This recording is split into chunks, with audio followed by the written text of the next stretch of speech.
right now we've been just to keep everybody up to date. We're 100 laps in. We're over halfway of the clash at Bowman Gray Stadium. Kyle Larson led a lot of the first part of the race. Then we seen some different people come into action. The JGR Toyotas started stepping up. Chase Briscoe took the lead. Then we've been under caution for the halfway point. Then we got rain, and we just went back green on race tires. A little bit of sleet. A little bit of moisture has gathered itself on the racetrack, and they didn't make it out of the corner without, I would say, Larson stepping on his dick again. I don't know if I can say that here, but that seems to be. well, well, Hamlin coming around kind of sent Larson on around. It wasn't really Larson's doing on that one. If you look at the replay, Hamlin's rear end kind of tagged Larson's rear end, which, of course, with the wetness and the coldness, it kind of sent Larson on around into the wall. Right, right. Let me put on these pieces here. We're waiting on Taz Taylor to join us here as we're back green. As I said, this is just a test of maybe a simulcast. I'm not really planning to do two shows with my free time, but this is definitely giving us an opportunity to test some technology to see what we can do and what we can't do. And maybe, even tap into viewers that are not necessarily up to date with our show and what we do every Wednesday night. We get together on Wednesday nights and we talk about the hottest topics in racing. It's of course me and Mr. CJ Sports. A quick brief history: we've been doing this podcast and thing together for over a decade now, Yeah. and last year we had to take a hiatus based off the Blog Talk Radio Network shutting down, and it's taken us a minute to get regrouped, and we got a little action going on. A little action. You got your TV on, Mr. CJ Sports? Of course I do. All right. A little action going on there. Yeah. Yeah, we're finally getting some short track action. It's been so dull since the car of. Well, I was going to say the car tomorrow. Whoa, Since whoa, this whoa. new. Huh? Oh, I may be a little bit behind. I might be a little bit behind. So I'm on lap 106. Yeah, see, mine's behind. I got a delay on mine. But what's crazy is I'm actually in here watching it off of the internet. Normally, when you watch it off the internet, it is a couple of laps behind. Well, So what lap? I'm actually on 106 now. I think I was just behind because I paused it when I went and took a shower a little Okay. bit ago. So I think I'm on 106 now, getting ready to go on 107. Okay. So if I were in there in the living room and actually watching it off the box, I'd probably be a couple of laps ahead. But this, as I said, this is all for fun, and we're just trying to figure some stuff out. As I was saying before, me and Mr. CJ Sports, we've been together a long time. He's produced my shows for the last decade. Unfortunately, last year we had to take some time off, but this year we've got a place to do our shows at over at Fan for Racing. But the 110 Nation is still alive and well, and we want to make sure that people know that. Let's plug in old Taz here. There you We're go. gonna add him to the stage. Look at there, look at there, look at there. See, so we don't have any product placement. We don't have any ability to change anything. This is just StreamYard and the absolute freebie. So just being able to get on here, and I wish I could like turn the camera around and actually show a little bit of the race, but that may actually be a violation don't- there. I got you covered. Oh, heck, I got a big screen TV in there, but I was thinking that if I played it on the box, which is the actual cable, I would be a couple of laps ahead than what I am. And most of the time these days, everybody uses some kind of internet to view things, Don't and worry. that's always. Don't worry. I provided snacks this time, so CJ doesn't have to grab the popcorn. Now, here's the thing: if I see that Oreo package pop up in Mr. CJ Sports' lap, knowing that y'all are at least 400 miles away from each other, I'm gonna have some real questioning going on here. But they say Earth is nothing but a simulation. I'm waiting to see if Mr. CJ Sports proves that point. So we got a little beating and banging going on. Looks like the 3-car of Rhinestone Cowboy doing a little bit of So I want to give I want to give my quick take on this. Josh Berry going from LCQ, dominating that from the little bit I've seen there, cracking the top 10. No surprise, in my opinion, for Josh Berry being that short track racing is his background. However, I'm surprised on Ty Gibbs, who's running second. I know he's got pressure coming. Right. And I think the other surprises I'm seeing is SVG, but I know he was improving last year at ovals, primarily short tracks. And I think another surprise I'm seeing is, I would say probably Suarez. I'm not surprised by anybody else, really, as far as the top 10, I would per se. You want to know what I'm tired of seeing? Yeah. I'm tired of seeing Kyle Busch at the damn back of the field. Yes, I understand I that. am so tired of this. Where's he at now? Where is he? I'm trying to find him. 21st. Oh, so he's not even on the board because No. Fox just does the top 20 here. Yeah, and it keeps scooting him out of the way and showing you 21, 22, and 23. And then goes back. He's 21st right now. My goodness gracious. Just not the performance that you would expect out of Kyle Busch. And this is a great, it used to be 20, 30 years ago, we would see drivers actually switch rides mid-season and stuff. I think that's a lot harder to do now, but drivers are more inept on signing a contract 2 years before they're ready to leave a place more often than getting fired or quitting in their race team in the middle of the season. I know it's very hard to probably pick up a ride. Oh, no problems for Barry. It looks like Barry's going to the infield. Problems for the 21 car.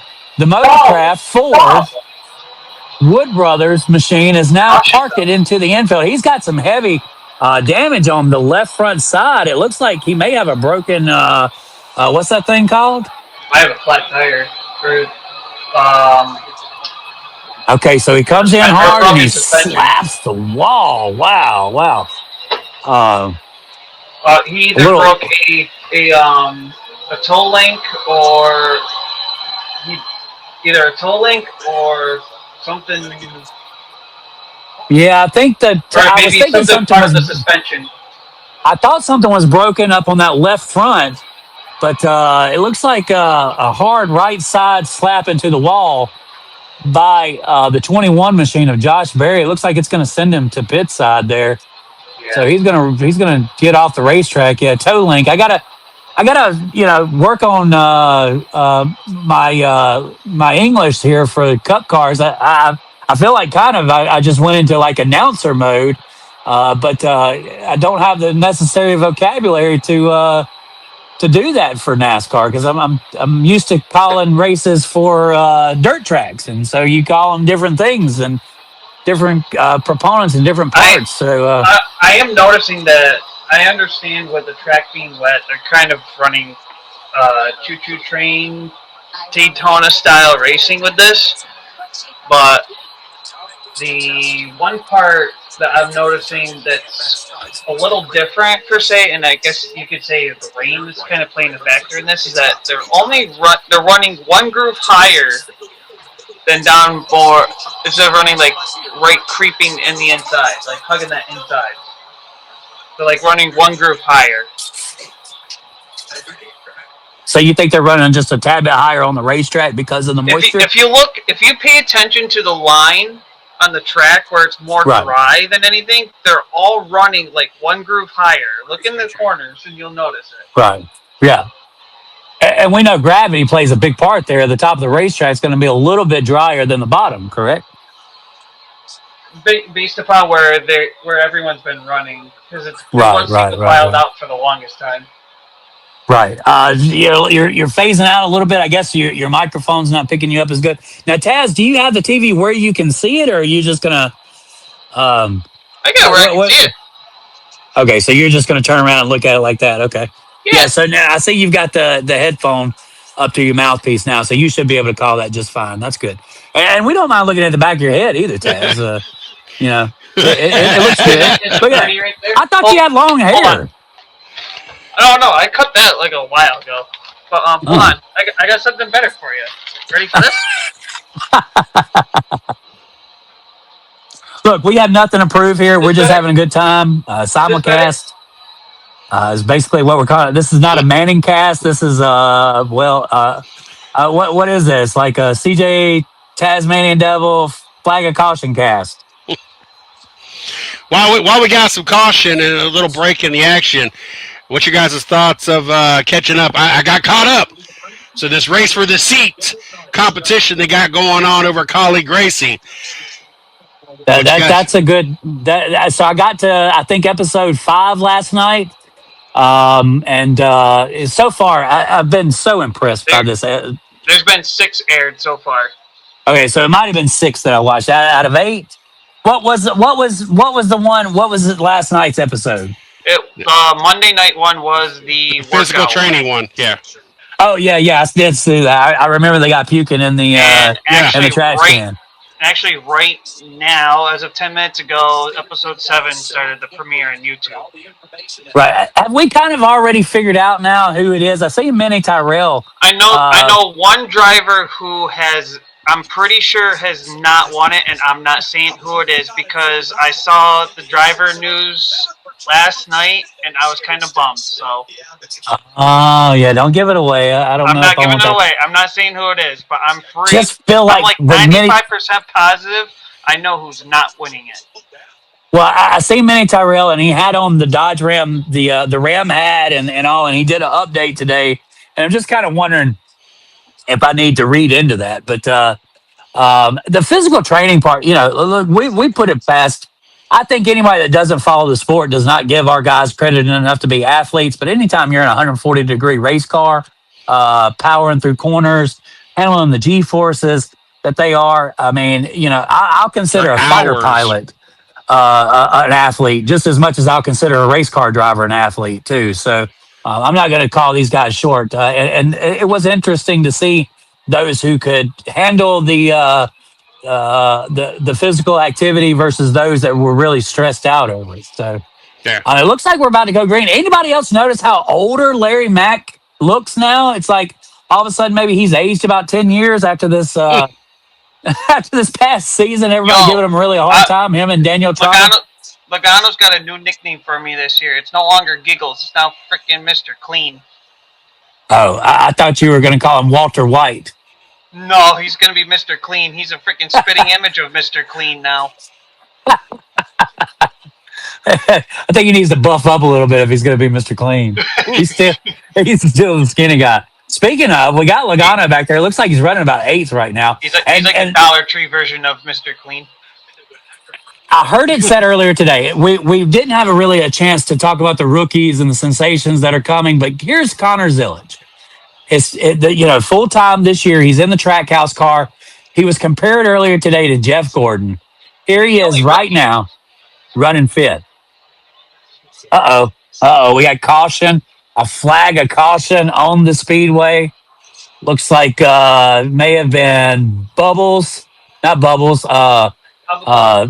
Bubba, and another yellow car. So, well, Blaney and Blaney. Bubba are the only 2 yellow cars, I think, because I don't think Reddick is.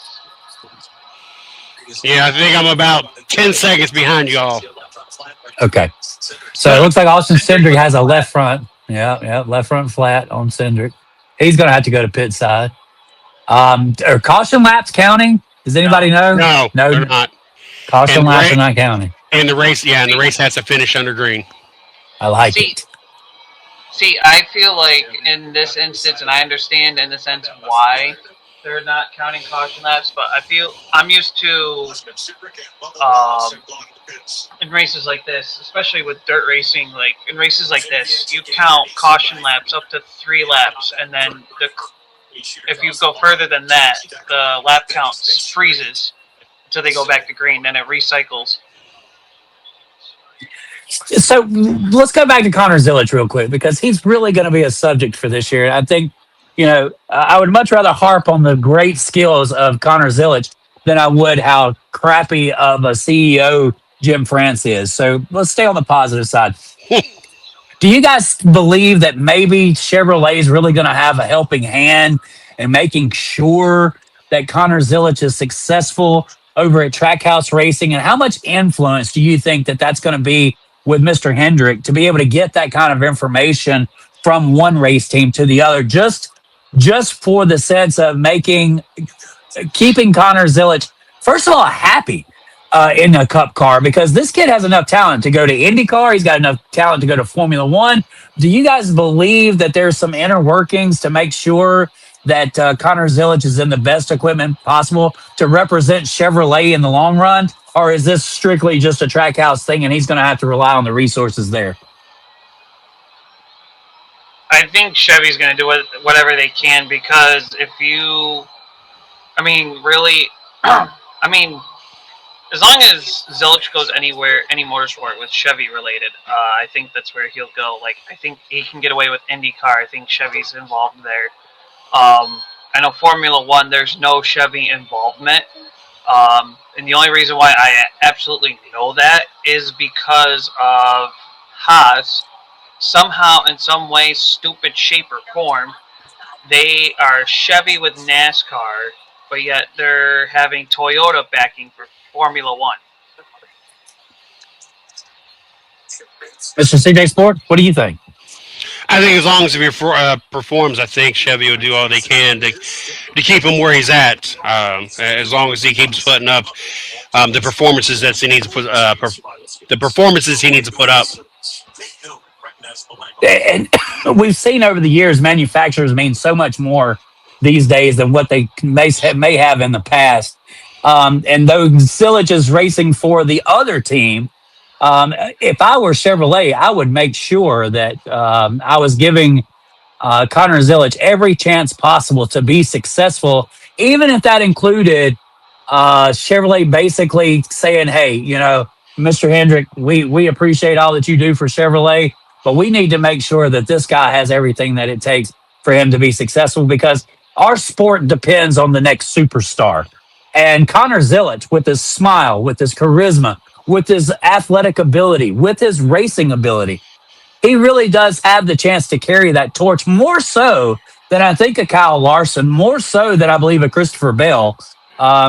We are now back in the era of we're trying to breed a superstar.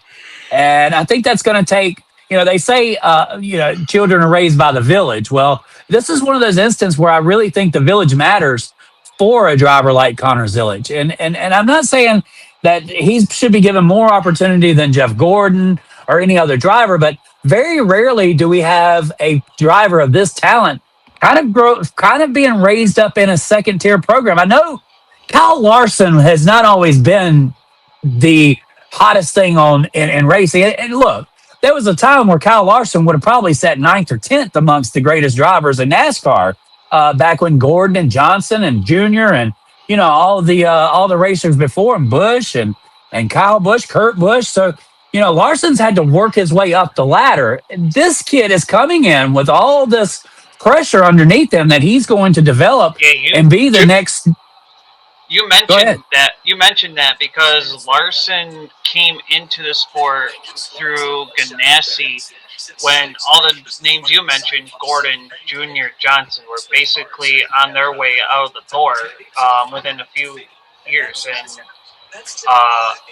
and outside of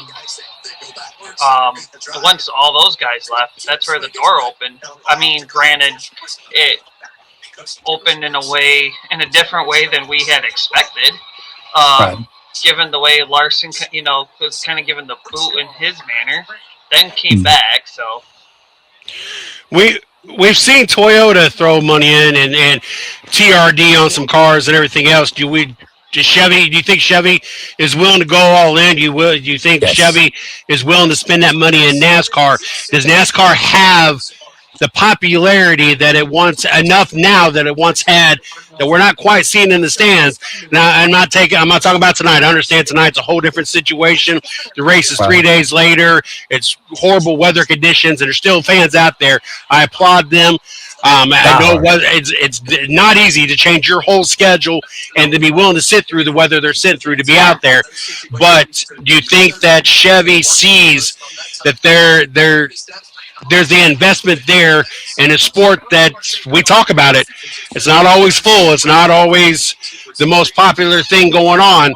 Do you think there's enough there, enough interest that Chevy's willing to dump that money like we've seen Toyota do in the past? Yeah, most definitely, Mr. CJ Sports. You want to return on your investment, and Chevrolet's had many years invested into this sport. Right now, Chevrolet has the best crop of drivers. Look at who's leading right now. Carson Hocevar. There is going to come a time in the next 5 to 10 years, and I'll mark it here on this show. Carson Hocevar and Connor Zilic could very well be pinned against each other. They could. I mean, you've got a guy who's come out of nowhere, and everybody wrote him off in the first couple of years that he was in racing because literally he acted like he didn't know what he was doing. And then you've got this other kid, Connor Zilic, who's he's sliced bread. He's the best thing since, and so here we are, and I believe Zilic is now 10th, leading the race, an Aspire race car is Carson Hocevar. I believe that's the driving force for Chevrolet's investment into the future of the sport because we have to build these drivers today. We have to invest in these drivers today to reap what we sow later on, right? And so that's exactly where Chevrolet stands to really move the sport forward is by making sure that these drivers have what it takes to be competitive. And I'm sure Carson's not going to get as much help as Zilic, but definitely Chevrolet's got their eye on the future of their sport. Now, my next question is: do you think there's the loyalty there? Because we see brands changing, we see drivers changing, we see drivers going with sponsors to different teams. Do you think there's going to be the loyalty there that Chevy needs in order to invest this type of money? I think that in the situation with Chevrolet, they've got a lot better off because they got two basically top tier teams with Trackhouse and Hendrick Motorsports. But the question is whether or not Carson Hocevar has a seat at that table. And so Carson Hocevar, with his talents, he may very well wind up in a Toyota. Or he may very well wind up in a Ford later on because he's got to get to the top.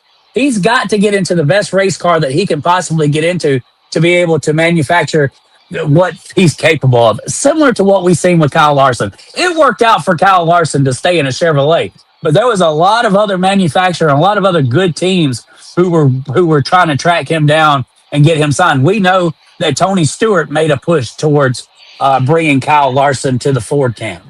Hey Taz, was that the veterans behind Ty Gibbs getting tired of Ty Gibbs holding everybody up? Is that what that was? That's what it looked like to me. What is that? I mean, Chase gave him the bumper.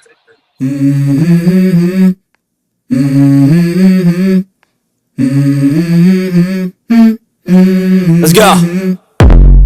I wake up to a little bit of drool on my pillow, feel like it's gonna be a bad day. Yeah, I'm tired of shit, and the coffee ain't hit yet, damn, ain't that great.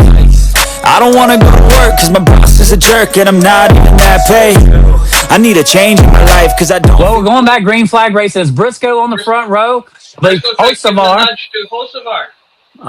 Here we go, through the corner. And look at that number 7 car. Daniel Suarez, our amigo. And Shane Van Gisbergen in third. Hey, don't sleep on Shane Van Gisbergen this year on ovals. I really think this guy's going to flare at short tracks for sure. He may not have it for the 1.5s yet, but short. Remember, Marcus Ambrose and several of these other road course racers figured it out on the road course. Figured it out on the short tracks before they did any of the other racetracks. So I would not be surprised to see Shane Van Gisbergen a threat at some of these short track races. Anybody else notice the Kevin Harvick 2.0 Austin Rhinestone Cowboy paint scheme? Yes, most definitely. Yeah, what do you do for Austin Dillon? Like, he's lived in everybody else's shadow, right? Can Austin Dillon ever? That's the wrong mislead. That's not Dill Boy. That is Austin Rhinestone Cowboy. Dill Boy's brother. Oh, gosh. I call them the Dildo Boys. Praise you, Lord. And unfortunately, in Bowman Gray tradition. I have a feeling we're not going to see the craziness or the fights that usually Bowman Gray brings out in the people out there.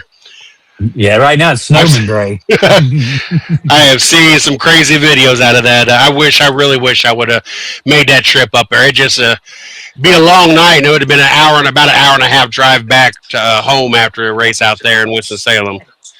Well, Flow Racing does a great job. You can catch all the action on Flow Racing. They do the weekly or biweekly shows from Bowman Gray, and you will not be disappointed. I've watched a lot of Stafford, a lot of Thunder Road, but last year I really focused on no matter what day of the week it was. If I didn't catch it live, then I was definitely going to sit down and watch the Madhouse, and I've not been disappointed at all. Thank goodness with the short tracks, the information doesn't really come out like you do on some of these national stages, so you can not be threatened by finding out who won before you catch up on it. And I think that's been kind of a really cool thing that I've adapted with being able to watch Flow Racing. I may not be able to catch the event live, but as long as I don't find out who won, then I'm still definitely interested in going back and watching. And even in your short track racing, you've got 5 different divisions anyway. So even if you know who won one race, you still might not know who won the other division. So I found that just to be a great time to occupy my time with, is sitting back watching a race that maybe aired 3 days ago, but I'll still take the time to watch it and enjoy. The Madhouse has always got something crazy going on.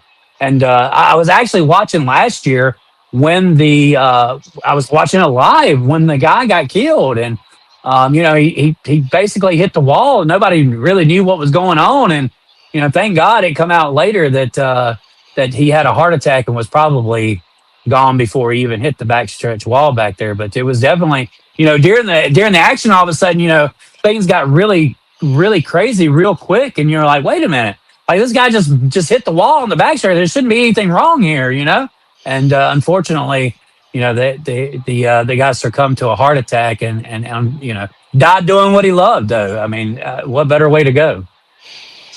Just thank goodness he didn't take out somebody out, in the stands or anything. Now, see, they did the tribute to Greg Biffle out there at the bottom of the track. And speaking of which, I saw, for those that have not watched the race for the seats, if you watch the show live on YouTube, you can see the comments come through, and a lot of people, there was a lot of confusion. People didn't realize this was a previously taped series that they taped in the fall, close to winter time or whatever. And so they were confused why Greg Biffle was on there. But two, I know the report, if I'm not mistaken, the reports on the plane wreck came out this last week, didn't it? Yes, it did. And there's some disturbing reports to that as well.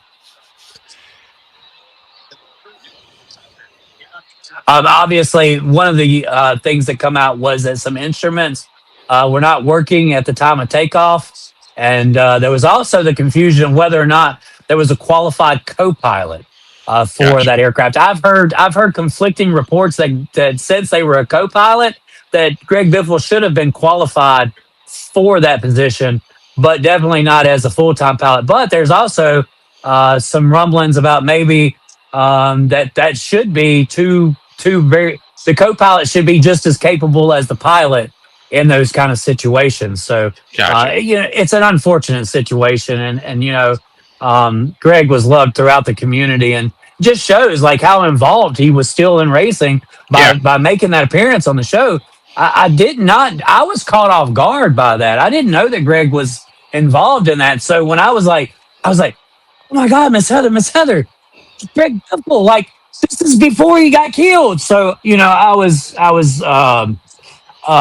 really caught me, but it took the breath away from me. I'm not going to lie. It really caught me off guard. Those racers on that series, they were very appreciative of it and really liked getting a chance to meet him and ask questions and everything else. That was cool to see. Yeah. And to pick Greg, of all people, to do that and give the tour of the Hall of Fame and stuff like that, hopefully Greg will find his place in the Hall of Fame. Whoa, the face of the Chase. Chase Elliott has brought out a red flag. They may be just doing the red flag thing because of they have to freeze the lap count. Yeah. No, cautions don't count. So I don't see the cars parking, but I do see a red flag. Have either one of y'all been to the Hall of Fame? No, my father has, but I have not.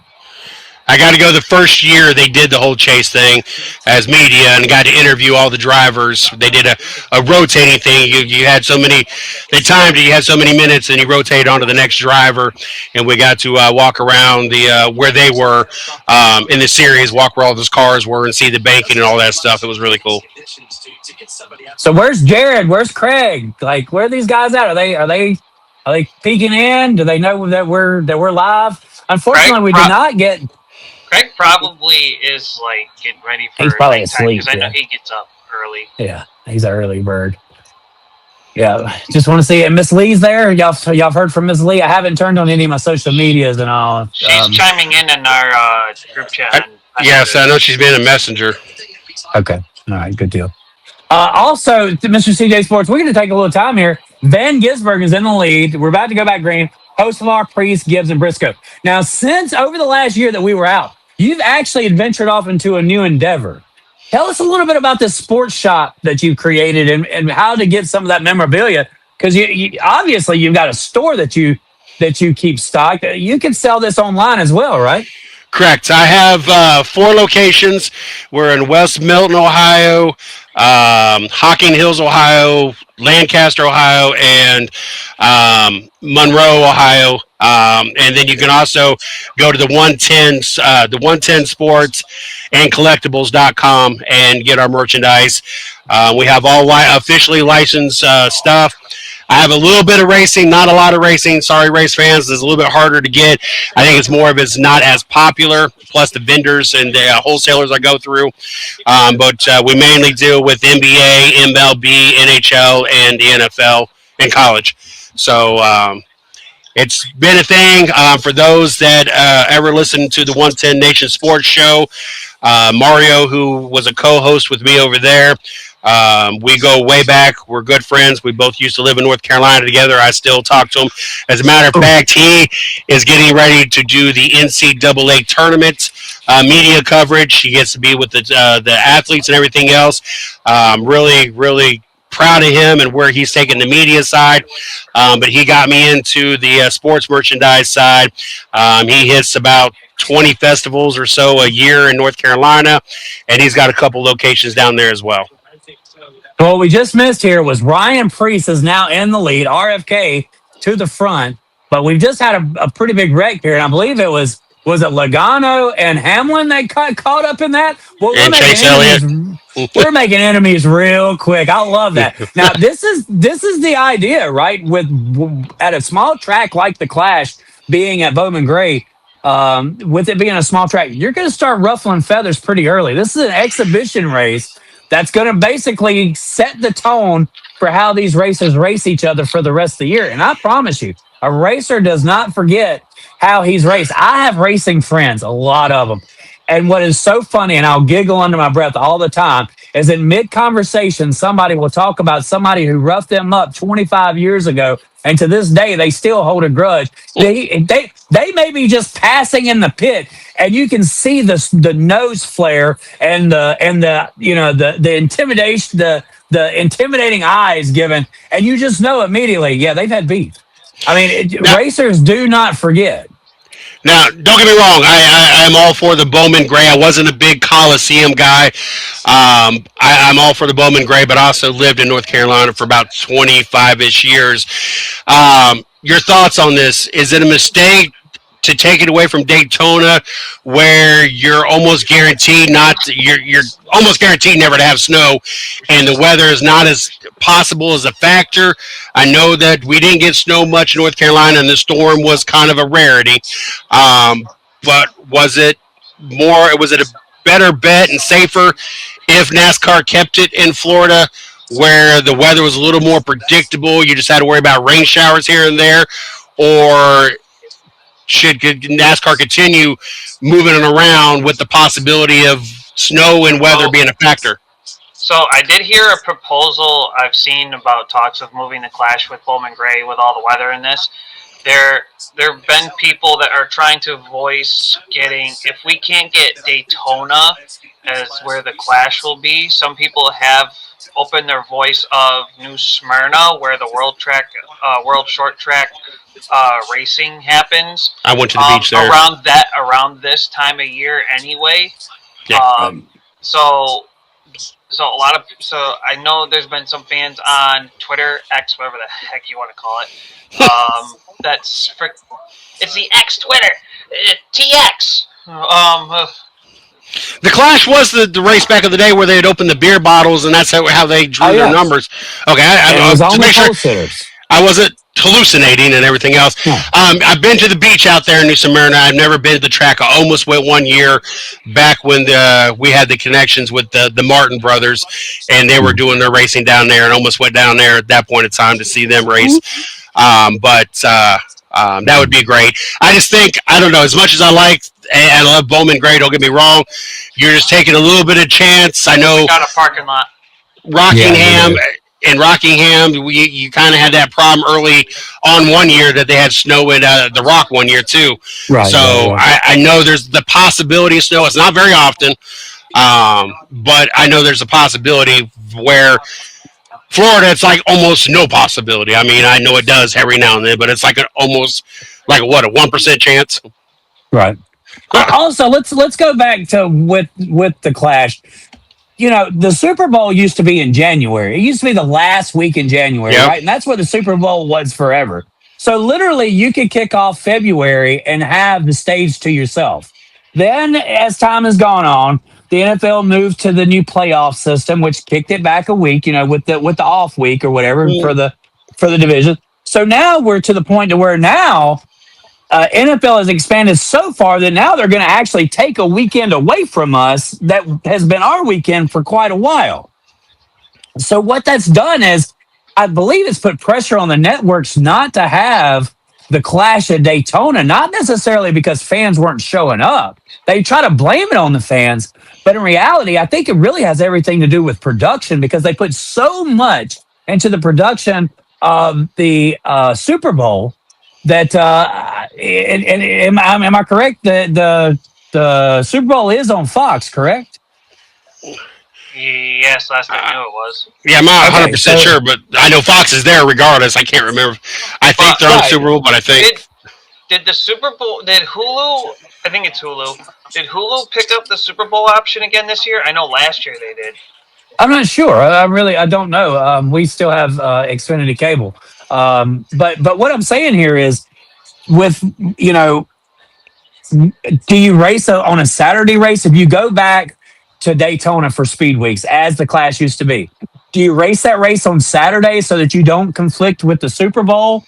Or do you, if you did go back to Daytona, let's go on Monday, because I'm all for having the Clash as our all-star race. I think this is a perfect venue for the all-star race. Bowman Gray, yes. This is the perfect venue for it.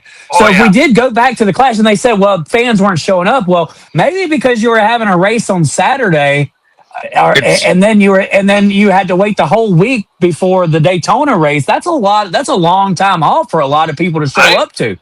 I think a Saturday race would be good. I think when I was younger, more into the sport, I remember it being like Saturday night, and I think Super Bowl was like the night after. It's NBC, and then your streaming options are Hulu, NFL Plus, Peacock, Sling TV, YouTube TV, but it's on NBC.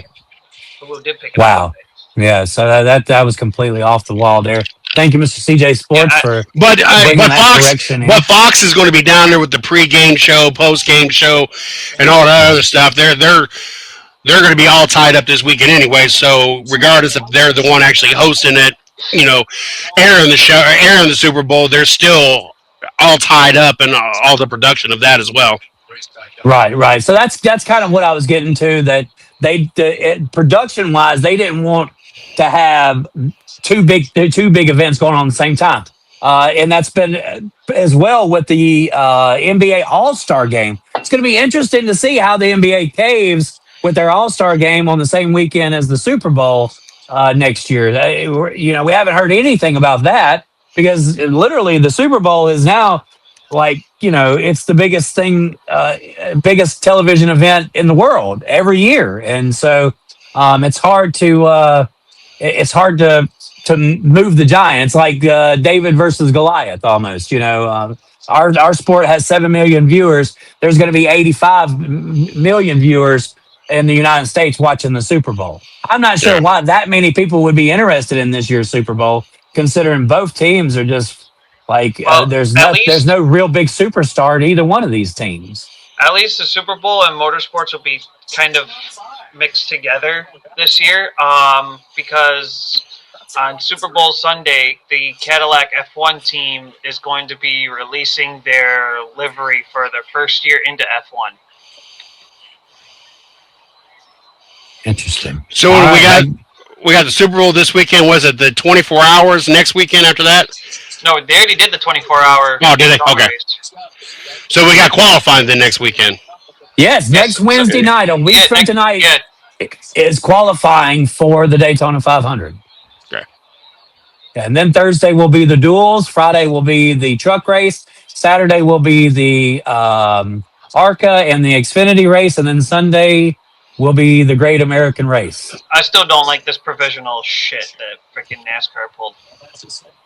Shane Van Gisbergen in the lead. It's Priest second, Briscoe third, Suarez and Zilich.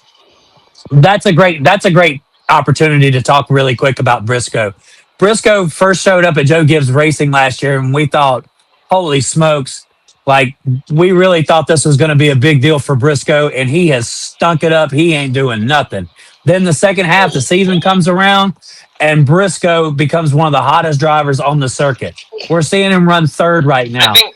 I think the part of that first half of the season was adjusting to new manufacturer, brand new team. I mean, you have to think he was with Stuart Haas for what was it, like 5 years,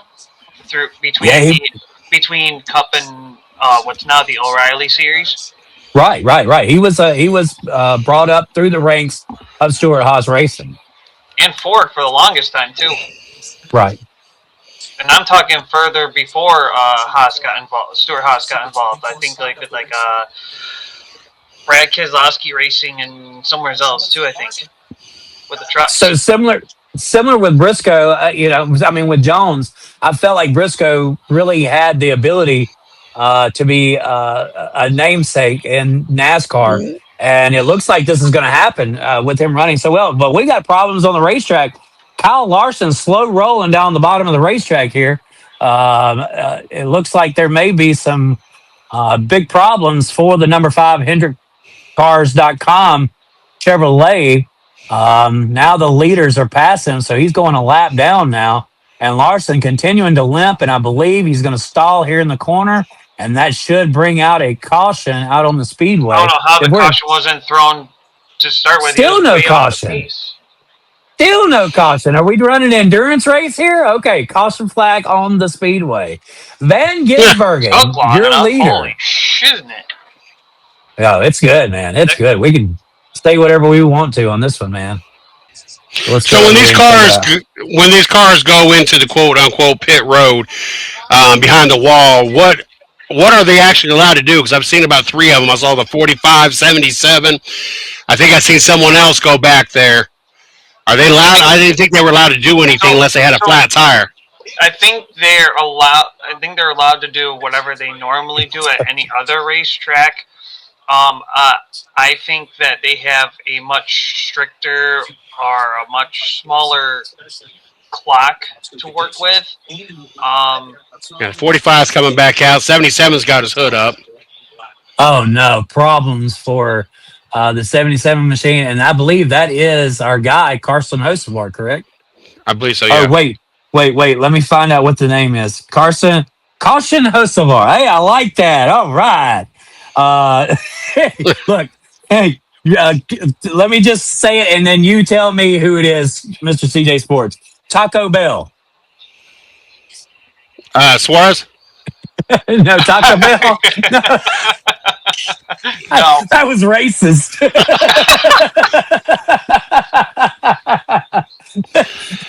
Think of last name Bell. Oh, okay. Oh my god. No, let's do this one. What about Fucklard? Larson. Bingo! Ding ding ding ding. All right, one more. Well, hell, you call Suarez what? Normally 3 Amigo. How's that much different than Taco Bell? Oh man. Oh shoot. Little Red. Who's Little Red? Um, 45 car. Very good, Tyler Reddick. Ding, ding, Yeah. ding. Um. Could not Uh, uh, draw his name for nothing there for a minute. so of course, this will be a really easy one. Cody, who? Cody Ware.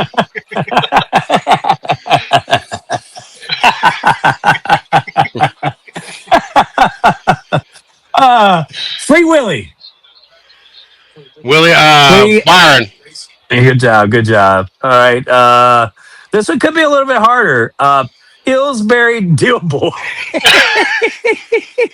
Well, he said Dill Boy earlier, so I'm assuming Austin. No, did you change it? Yeah. Is it Austin Dillon?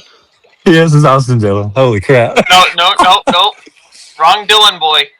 So then Ty Dillon. Yeah, my bad. Yeah, Ty Dillon. My bad. I'm sorry. So Van Gisbergen stretches it back out. Well, no, he's got a challenger. A little right side romance from the 97 and the 60 of Priest. Priest up in the wall. Ooh, he bounces off. That'll put Van Gisbergen able to slide in front of the grill of the 60 machine. He's going to bring Briscoe with him. And it looks like William Byron moving up a position as well. So Stone Cold Custard. Stone Cold Custard. The kid that looks like damn Hendrix kid. He does look just like Hendrix kid. He does.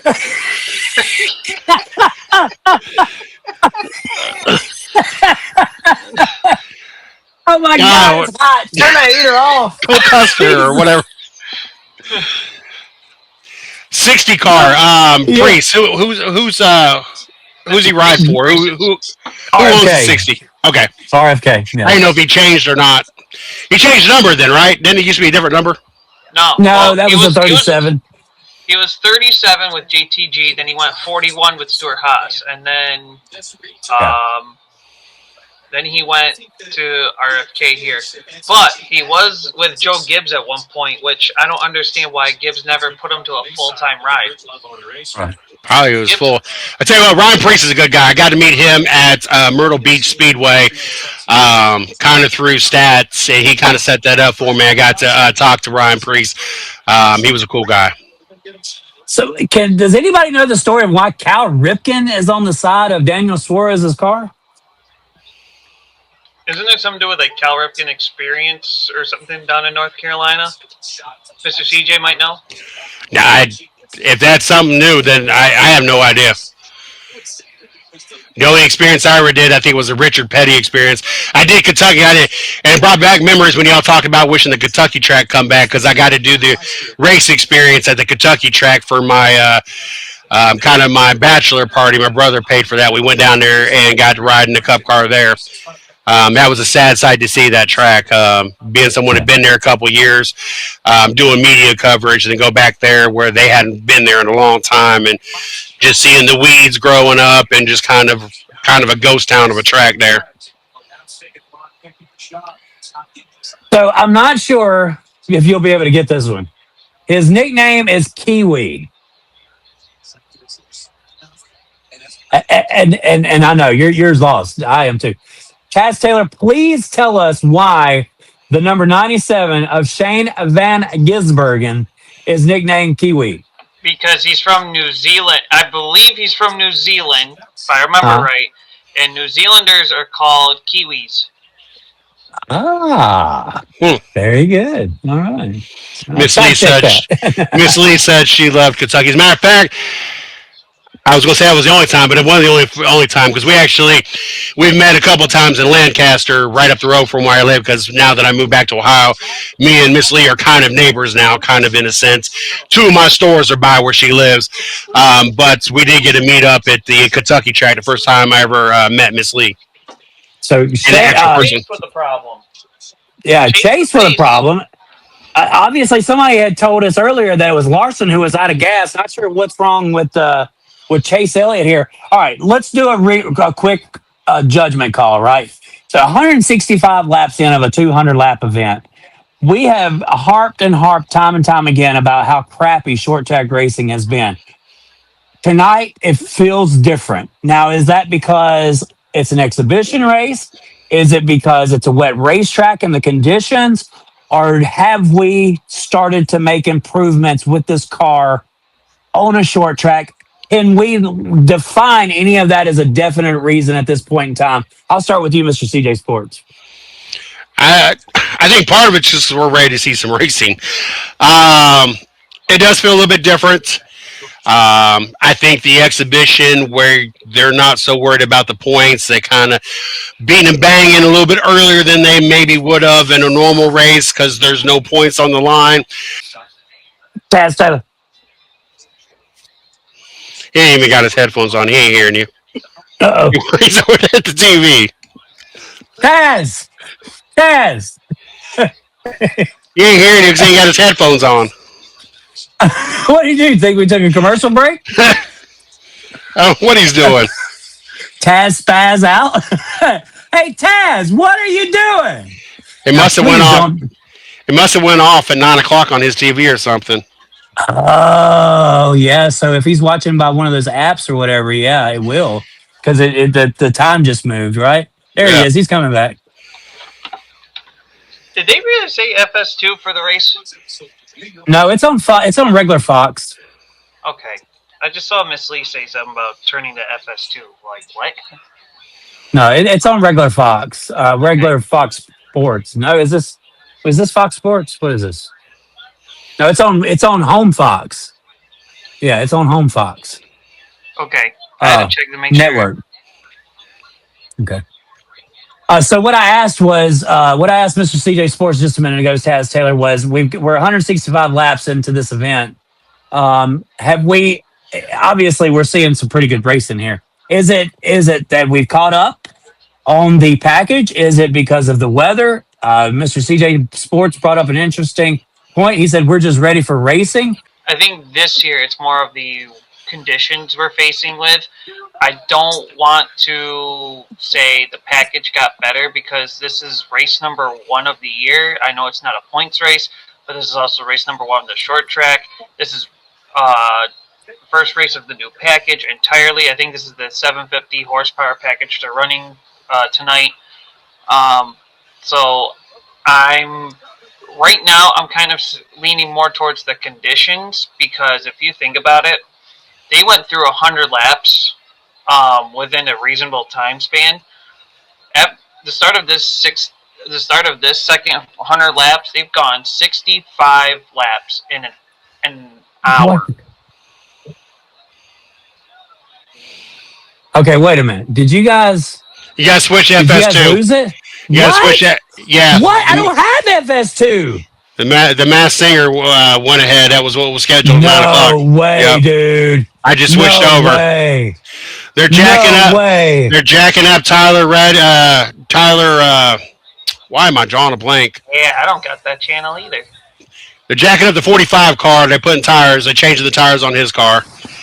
They're under caution. Lap 166. Are they going to YouTube? Is there any by chance? Is this on YouTube? Can we go to YouTube and find it? Like, this is ridiculous. At least when Flow Racing goes down and there's problems in the streaming world, they push it over to where everybody can watch it. That's Miss outrageous. Lee said she was going over to YouTube as well, so I don't know if it's on YouTube or not. I'm gonna find I it. happen to buy the sports package for This YouTube is- TV for these reasons right here. That I like the NFL Network, so it's not so much the NFL Network. I like the Red Zone. Yes. Because my Browns are horrible every year. I would rather watch all the exciting moments of every game versus watching the boring moments of every game or the Browns game. So I pay a little bit extra to have the Red Zone. 45, Tyler Reddick is back out on the track. He must have had a flat tire because they were changing his lefts. I'm trying to see everybody's going behind the wall. Uh-oh. It's fuel only. I guess everybody must be running out of gas, so they're letting everybody get fuel. Right? It's fuel only Cookout stops. Clash. 35 to go. Well, I guess it's not fuel only because the 77 looks like he's changing tires. Oh, I think he was trying to put. They're making him put the wet back on. I think he was trying to change out of the wet.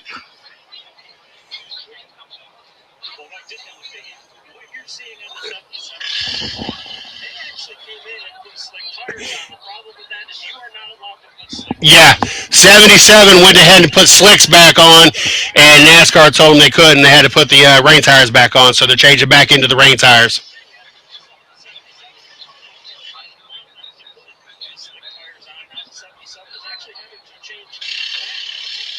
All right. I guess MRN it is. Yeah, so I guess we're 166 now. We did count a lap somewhere. All Wow. right, and all that confusion. You didn't hear me about the 77 car, right, Chris? No, I was in pure panic. They went and changed into slick tires. NASCAR told them they were not allowed to change into slick tires. NASCAR made them put the rain tires back on. Oh wow. Yep. Wow. Interesting. So a little bit of gamesmanship that didn't work out, huh? Priest once again setting the pace on the field. Mi amigo in the third spot.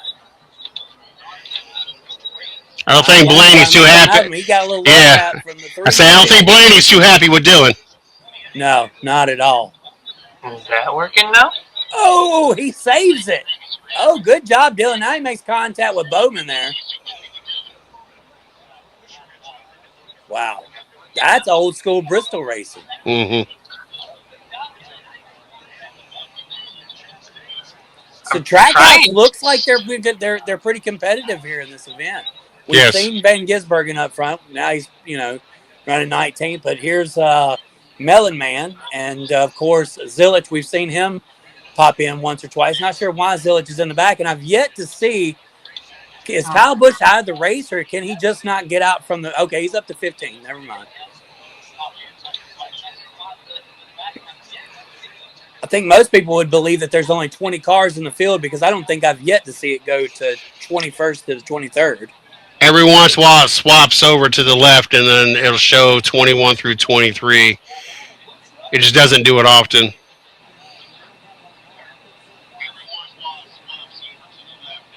31 laps to go. Lap 170 on my end. Dang. Yeah, I'm on 171 as well. And the 24 I'd see car if I racing. could share like a live leaderboard onto our feed, but it's being dumb. Oh, that would be cool. I mean, I would read the race right now. I've been impressed out of 181 laps. I've been thoroughly enjoyed what I've been watching. Osavar and 77, 97, 77 got tangled up there. Yeah, we definitely need to see some hands being thrown. I mean, this is ridiculous. It's the madhouse. We need somebody mad. I want to see a helmet thrown. Caution. Did you say Cauchy? Somebody needs to go to Cauchy right now and bet on a helmet being thrown. Caution. So Bubba, it actually is the culprit here. Yes, I see that. Oh, too bad it didn't take him out right Got ourselves a caution. Yeah, that 77's left rear tire was looking rough already. It's not helped that situation none. Well, if it's flat, he can change it, right? Yeah, if it's flat. I don't think it's flat yet, and I think that's why he's stuck with it. I don't know. It looked like he just blew some rubber off, but I guess it wasn't the cord on the tires, so I don't know. We'll have to wait and see. These tires do have a tendency to cord sometimes and not blow out yet, so I did see a little bit of rubber come off the back of that race car just then. I don't know if you guys seen it or not, but it looked like rubber coming out of the back of the race car.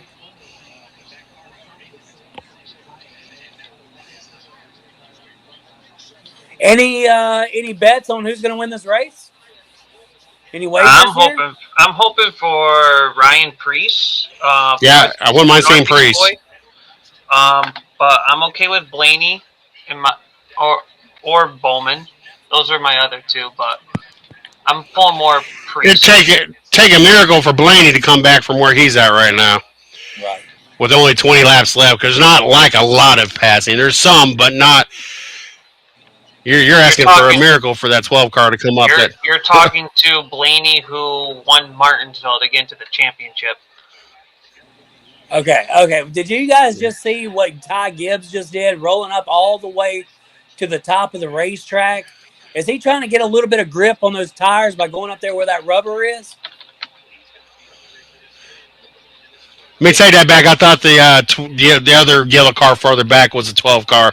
I didn't realize he was third there, Taz. So we When just I seen when I Ty Gibbs and a couple of these other cars roll up to the top of the racetrack there. Anybody got any guesses on why they were up there? I don't know. I wouldn't want to. You wouldn't think they'd go up there. They want none of that loose stuff on their tires.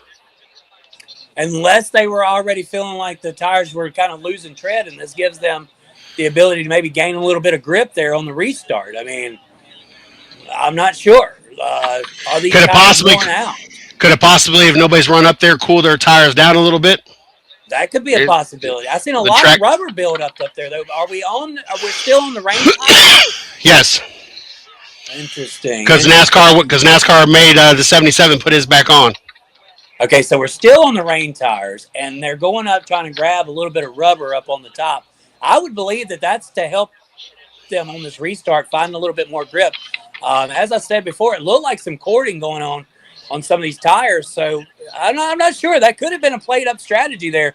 Van Gisbergen in another car followed behind Gibbs in that situation as well. So we'll have to see if anybody analyzes that later on or not and kind of gives us an answer to that. Now we're back green. Priest steps out like a rocket ship, man. He's two car lengths on the 12. Larson around.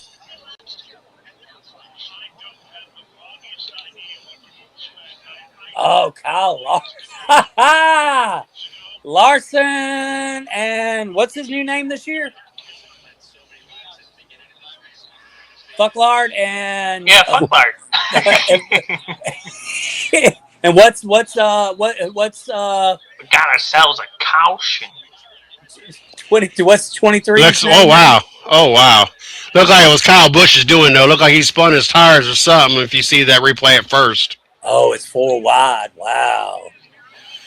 Yeah, it looked like something was up with Busch. I don't know if he spun his tires up there or what. Oh, wow. So Larson not having the start of the year that we were expecting. I mean, looked like in the first 30, 45 laps of this race, Larson was just going to run away with it. Anybody else ever notice every time I say it's a bored race, if the race is boring, all of a sudden action picks up? I mean, I'm not tooting my own horn, but it just seems like something correlates with that. Every time I say this race is boring, all of a sudden... You know, these cars, the way they're starting to look, they remind me of the old days with Senior and Labonte beating each other up at Bristol. The way these cars are starting to look. Like, there's a lot... Those cars are looking rough now. Yeah, there's a lot of cosmetic damage going on. Yes. Somebody's got to for something everywhere on the racetrack. The flagman's got the green and yellow background, so we're going with a checkered flag when the race ends here. Don't worry, I'm having a little too much fun on this part. The race hasn't ended, so I got to take down the checkered flag here. 19 laps. I was going to say, it took us an hour to do 65 laps, and I'm pretty sure it was less than an hour to do freaking 100 the first time around. Right. Yeah, they played more. They played more follow the leader that first 100 laps. Now, the second 100 lap, they ain't playing so nice. Okay, let's go to this real quick. You notice the stands; they're only about a third full. Bowman Gray Stadium. This complex can pack out the house just with local people. Is this a NASCAR thing that like the NASCAR fans are the only ones? I say it's a weather thing. I say it's a Wednesday night weather thing, not a Friday night nice night. Not a Friday night or Saturday, not a weekend type event. Do you guys think that these are Bowman Gray regulars in the stands, or are these just the diehard NASCAR? I see it combined. Yeah. I think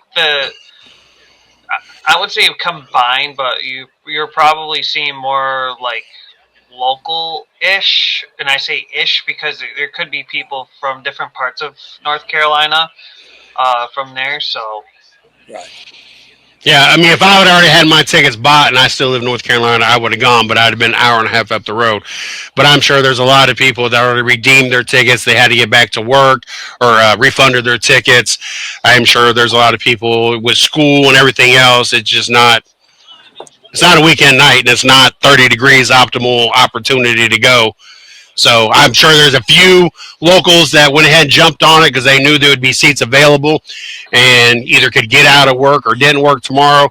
But I'm sure there's a lot of people that got money back on their tickets, had to go back to wherever they're from, or got kids got to get up in the morning or work in the morning and just didn't go. I agree with that.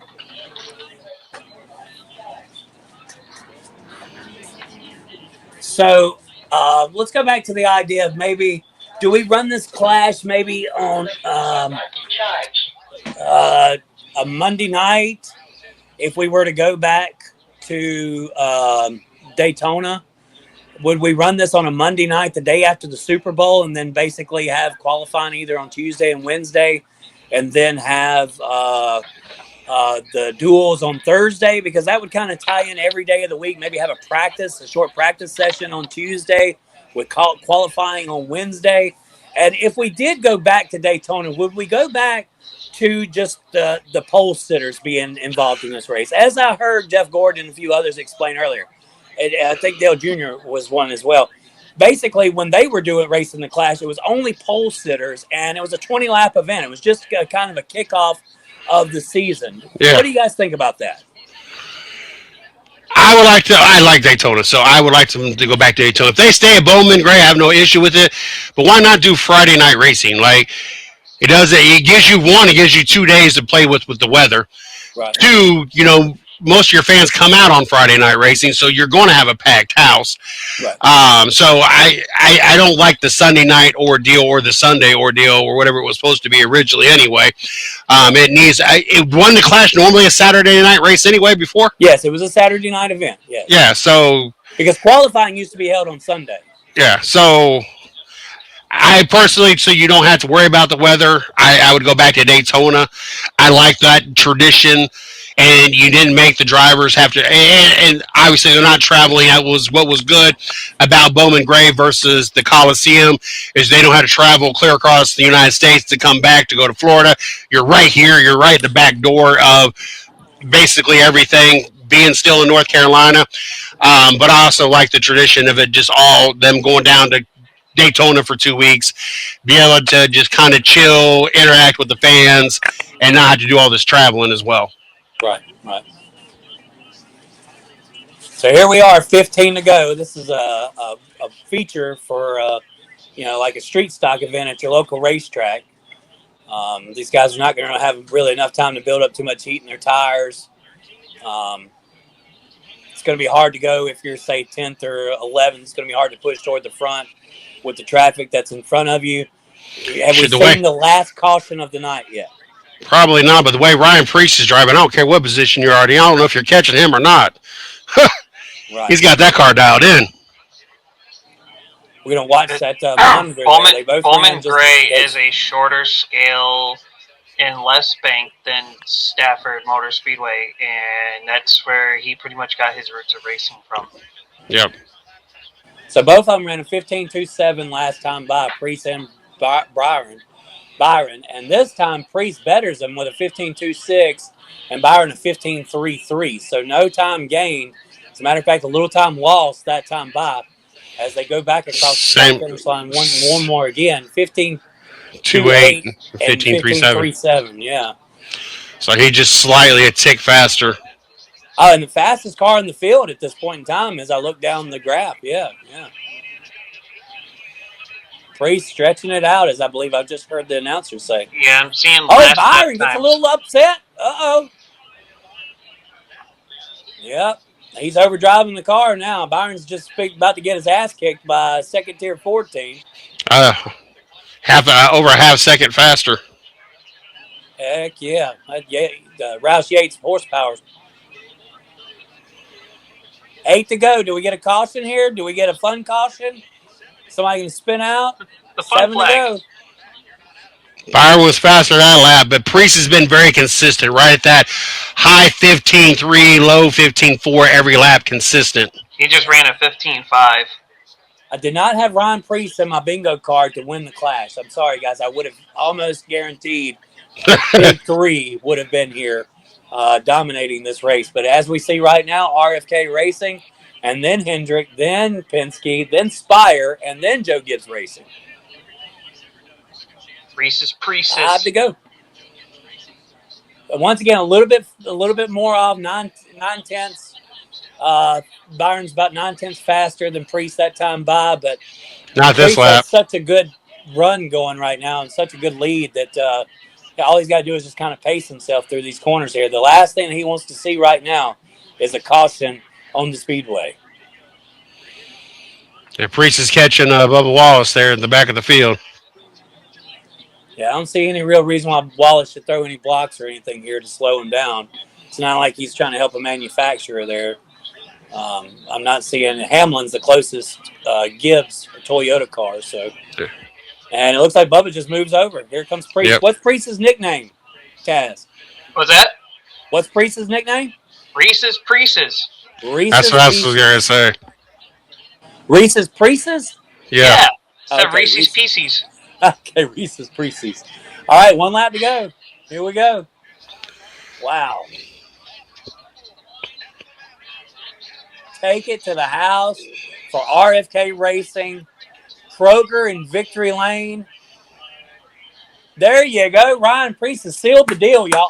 RFK in Victory Lane, the 60 machine in Victory Lane here at Bowman Gray Stadium. Wow. Reese's Pieces for the dubs. I love it. So, I mean, we should not be surprised, right? Ryan Priest is a short track king. This guy's got a lot of wins on short tracks.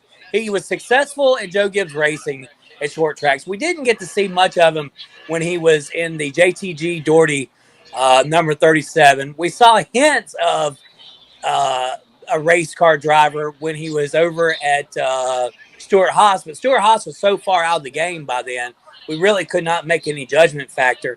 Should we be surprised sitting right here, right now, that Ryan Priest has found his way to Victory Lane at a short track? No. I don't think so either. That might give us a little preview of RFK and what they're bringing this year. You know, and look, we were quick on the horse a couple of years ago when RFK was starting to rise. Last year, it felt like we kind of took a year off.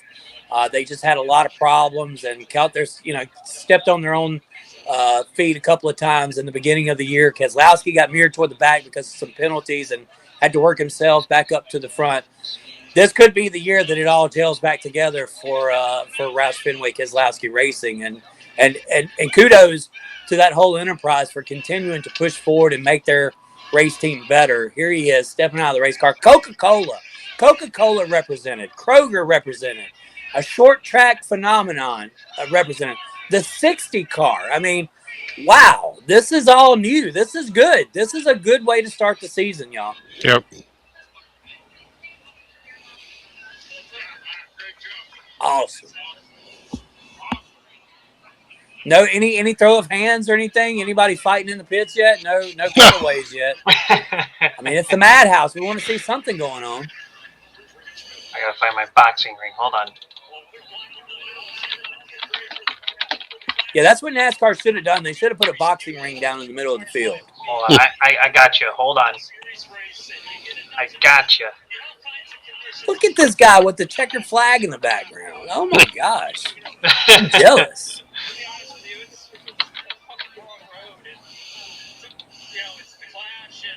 Third driver all time to win Clash before first career Cup win. Jeff Gordon and Denny Hamlin were the only two others to do it. Wow.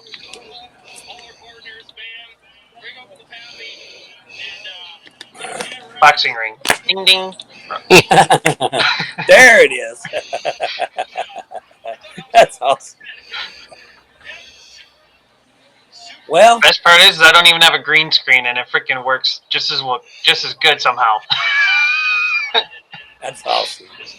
I got to find that option here somewhere. I'll use the computer next time for sure. It would have made it a lot easier this time. I want to thank you guys for this last minute deal coming along doing a simulcast.